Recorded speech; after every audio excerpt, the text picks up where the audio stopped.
Hello, good morning. My name is Khadija. I am a medical doctor. Yes. So I promised to start making YouTube channels. I ran a blog, but I decided to do a video this time around, to do a vlog and post it on YouTube.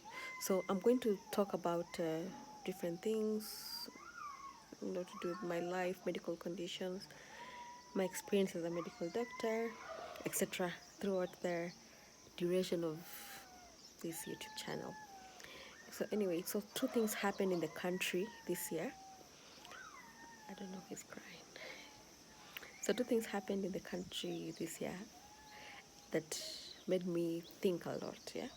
So the first thing that happened was the Ruth Matete saga, right? That her husband died of burns, and so there was so she sued, and there were questions about whether he was referred too late to a proper burns unit, etc. I don't want to comment more on that case because I think it's an investigation. So, and the other issue was Ken Walibora issue. As much as he was hit by a bus, they aired on the news that they took so long to attend to him in the hospital that he lay in casualty for over 12 hours with nobody attending to him. So this made me wonder, like, so those people, what happens to those people who don't have medics in their families, or who don't have people who know the medical jargon, who can follow up on stuff and who can be able to, you know, approve of something, or order referrals to proper units, or order second opinions from their colleagues. Yeah. Uh, so, as many people know, I'm the only medic in my family, unfortunately, both maternal and paternal side. Not just the only doctor, but the only medic, and I've been trying to push my cousins, the younger ones, to to join the profession and help me, and and not really help me, but just to expand the group and enable us be there for our relatives and also for our own growth. So this reminds me of one incident which affected me so much, which led me into having anxiety and severe paranoia for a period of time. So I lost an auntie. That was like 4 or 5 years ago. At that point, I was a senior medical officer working in a busy mission hospital, and I was the only government doctor who had been posted there. So what happened is, and the hospital was in a very deep rural area, very deep, like impassable roads. And so if it rains, you stock up your fridge. During the rainy season, you stock up your fridge. You make sure you have DSTV, good internet, and just stay indoors because there was no way one will get to town. So that time, I think I was studying. Then I got a phone call from one of my uncles, and he's like, "So and so is very sick." So let me give a brief history of my aunt. Let's call her XYZ, right? So she had a chronic medical condition, an infectious process that had caused an organomegaly. Let me just call it an organomegaly. I don't want to go into too much details. So she had one of her organs was affected by a chronic infectious process. So occasionally, once in a while, she'll get attacks, severe pain attacks. The particular organ will swell up and she'll be in so much pain, and she'll be admitted severally for pain management and for rehydration, etc. So it was not uncommon for her to go in and get opioids, and then the pain will go down, opioids and other pain medications, and then she'll go home. So it became a common occurrence, but I kept on telling her that you can as well come to my hospital. We do surgery, because you having this problem again and again would impair the quality of your life, and it could also be dangerous, right? Because there's a whole sequelae of uh, complications that could arise from that. And she was like, no, I've lived with it all my life, and I'm kind of used to it. I'll think about it, but I wouldn't go for surgery right now. Give me time to think about it. So I gave her time. And that was that. So this time, my uncle is calling me. So back to the rural hospital one evening, Easter weekend. So my uncle calls me, and he's like, so and so has gotten her attacks again, but this time round, she's having bleeding. She's vomiting blood. And so I told him, you know what, take her to a hospital that has a blood transfusion unit, and I'm sure she'll be taken care of. And but update me what goes on. So she went to hospital. I won't name the hospital name. So she went to hospital one late evening. So by the time everything is done, the investigations, the admissions, the ward stabilization, that was around almost close to 11 p.m. By the time she gets to the ward, it was midnight. So they called me and they're like, she's been seen by a doctor and she's been admitted.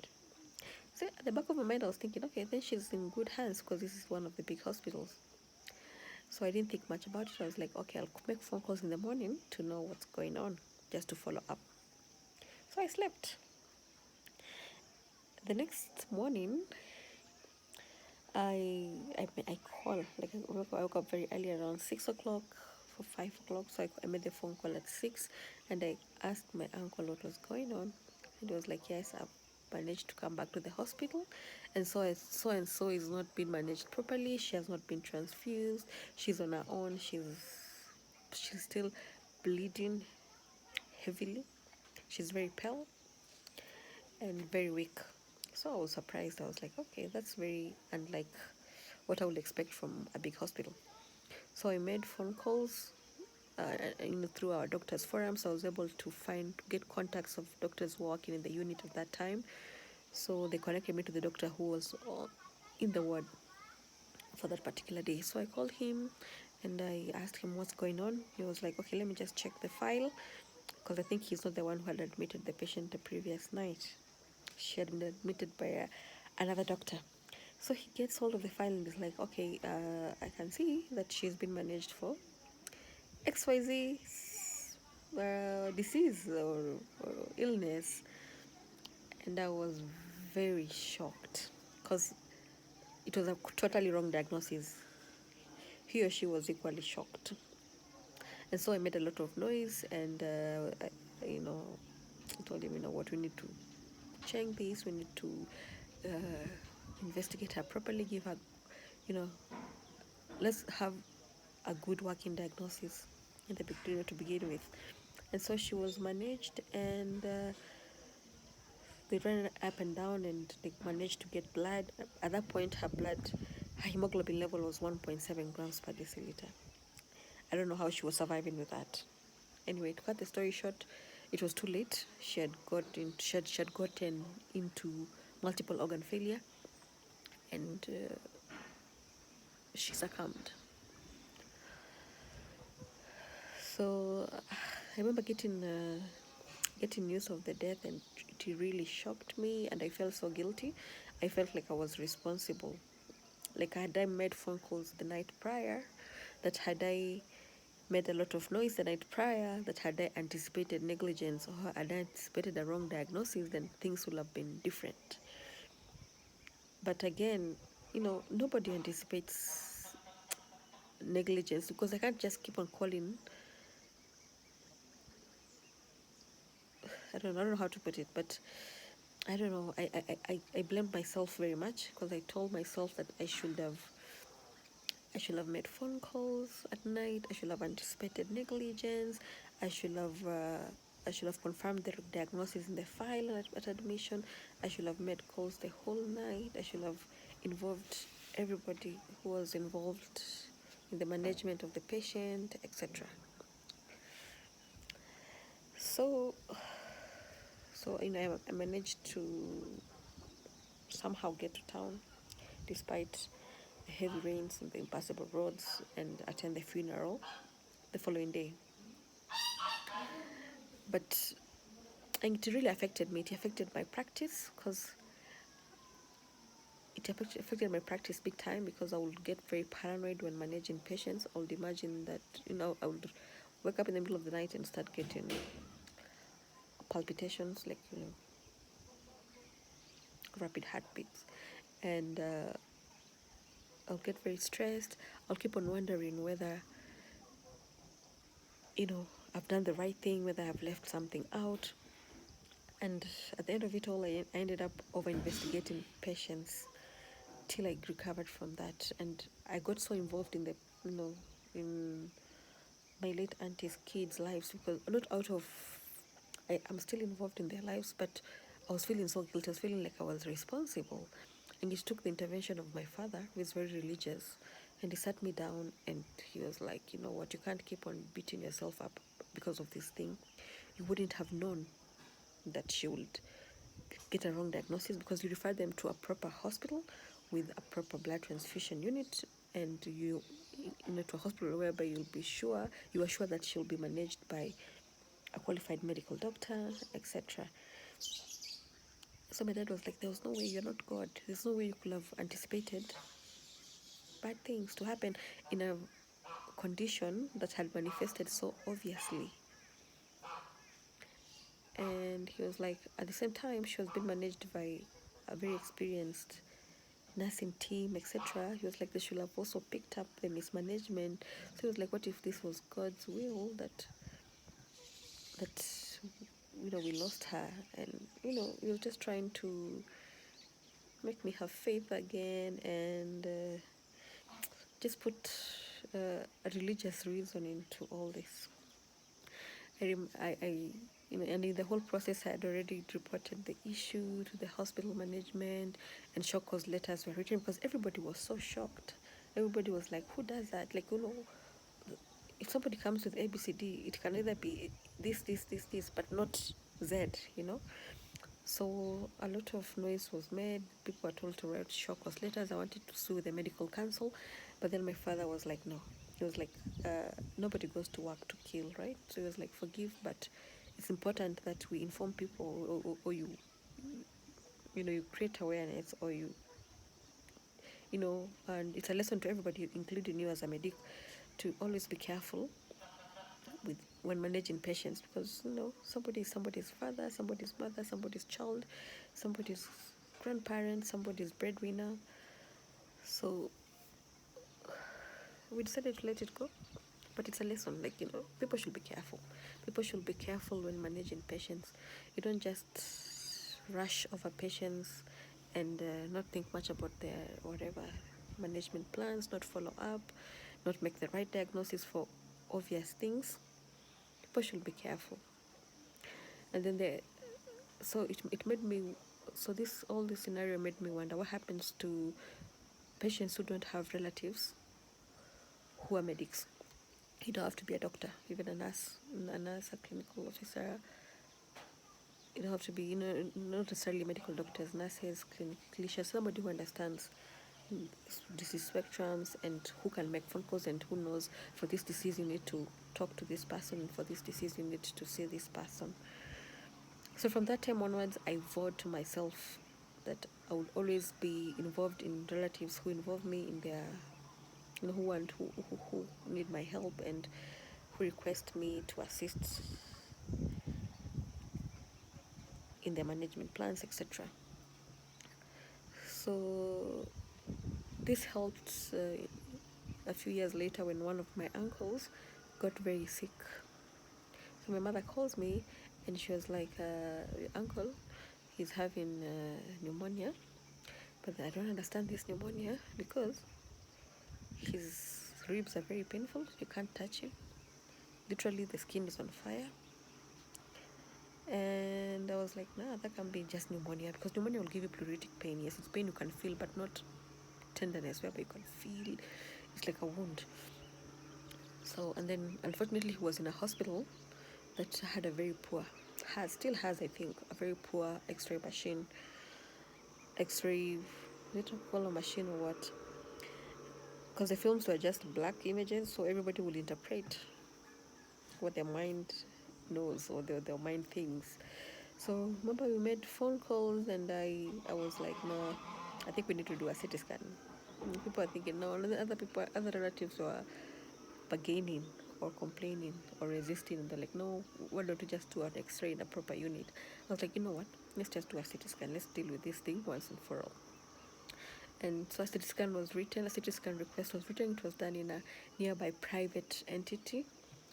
And unfortunately, or fortunately, one of my relatives took a photo of the report and sent to me.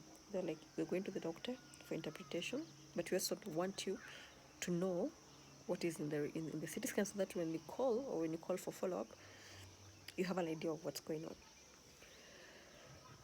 So unfortunately, the report was very grim. The management, well, the diagnosis was okay. It wasn't like confirmed because it was like a mass is seen in the lung, etc.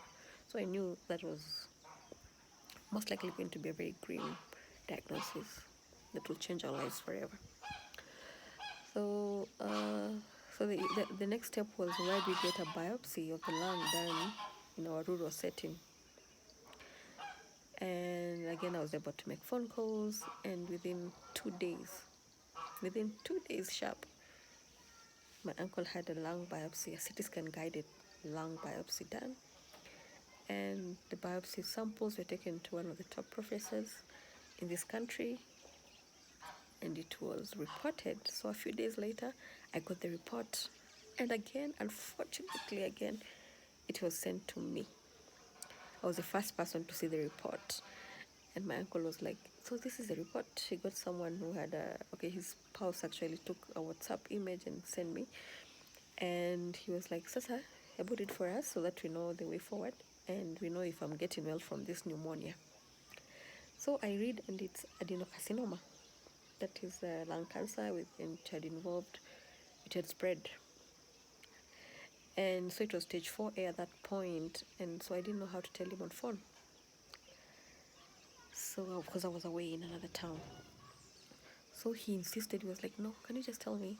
Like, I'm in a hurry, like, I had to go through all that pain and that expensive biopsy, so tell me what's going on. So I told him, you know what, go to Dr. ABCD, he will read the report for you in person, and then I'll call you, because I also don't understand it.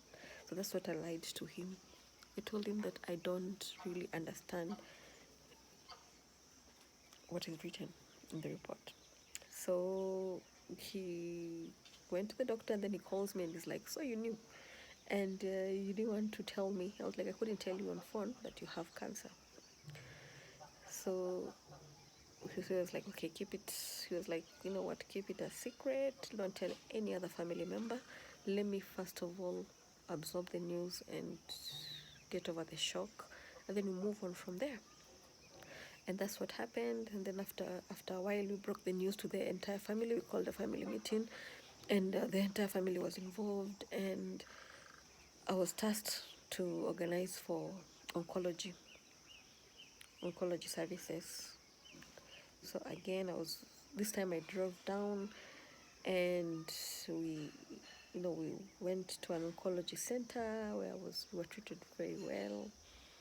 And God bless the doctors who took me as one of their own, as a colleague, and they managed my uncle very well.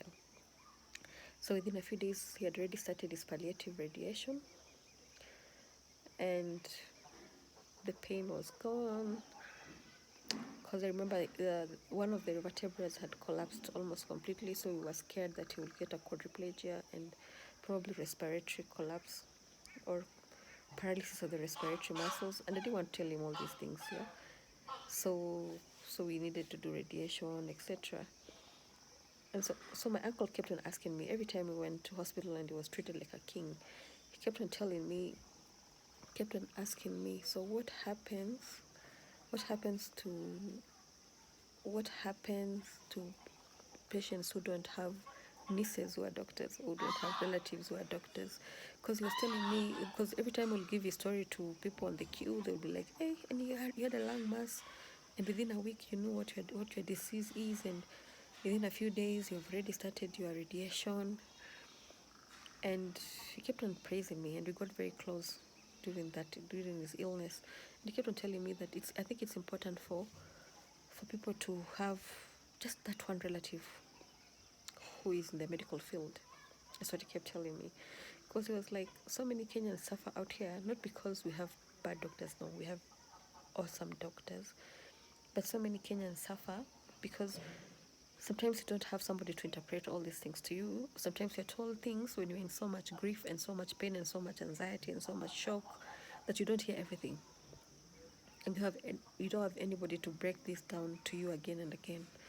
So, with my uncle, that's what happened. I knew the prognosis was very poor, and I had to get my way of telling him that this is what is happening. You're going through radiation and chemo, but this doesn't mean that it's going to heal you at this stage because it's 4B right now.